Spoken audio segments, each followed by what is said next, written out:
one economic indicator we can all enjoy: alcohol. The business of selling champagne, whiskey, gin, and wine is more or less recession-proof. But will consumers still buy premium brands in these tough times? Joining me now for our latest in our Economy 2012 series is the CEO of Pernod Ricard, Pernod Ricard. Very good to talk to you. You just had your latest results, and we saw sales were up. Some of your best growth in 4 years, in fact, in the latest results. That had to do to solid demand in Asia. Now, as you know, the big worry is that China is slowing. So what is your concern about that impact on your business? Well, first of all, we have very good result, as you said. I mean, 8% in sales, 9% in recurring profit, 10% in net profit. But having said that, we are a global group. And if one market is doing well, it is the US. And you hope to grow more in the U.S., correct, in terms of expanding your presence? Absolutely.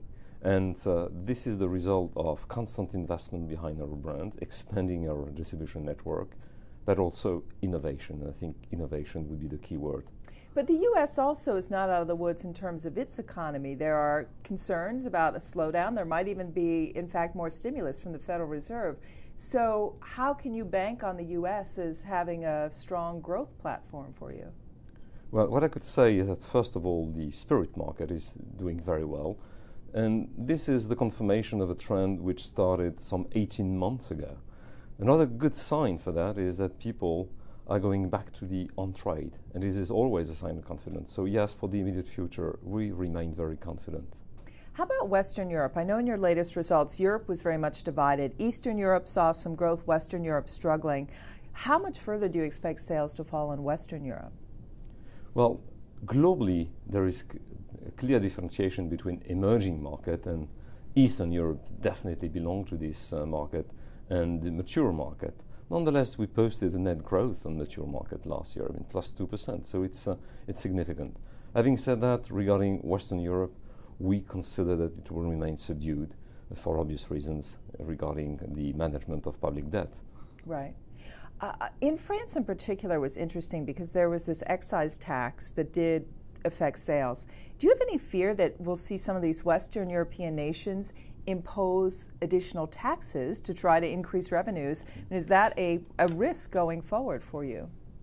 Well, it is a risk, but we don't see any sign that this is something which will spread around the world, and particularly we have no sign of this in the US. And when you emphasize the US, does that mean you'd like to move away from the emerging markets a little bit in terms of your future growth? No, we want to capture growth wherever it is. And you know, the US market is very attractive because, first of all, it's a very premium market, and again, very open to innovation. And we have been introducing a constant pipeline innovation. For this year, 50 new products will be introduced in this market. So what's the biggest risk to your business next year? I hear that you're planning to grow and things look well, but I must ask you, what is it that you worry about? What might slow things down? What might be the one problem that you have to face?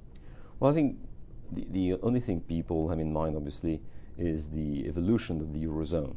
Personally, I remain very confident that the right decision will be made, maybe a bit late, but you know, we have one currency, but 27 different members. That's probably the difficulty. I'm just curious, so what's your favorite cocktail? My favorite cocktail? Well, it depends on the time. Before lunch, definitely a Ricard, and after dinner could be a Martin XO. Pernod Ricard, it's been great talking to you. Thanks so much. I'm Rhonda Schaffler. This is Reuters.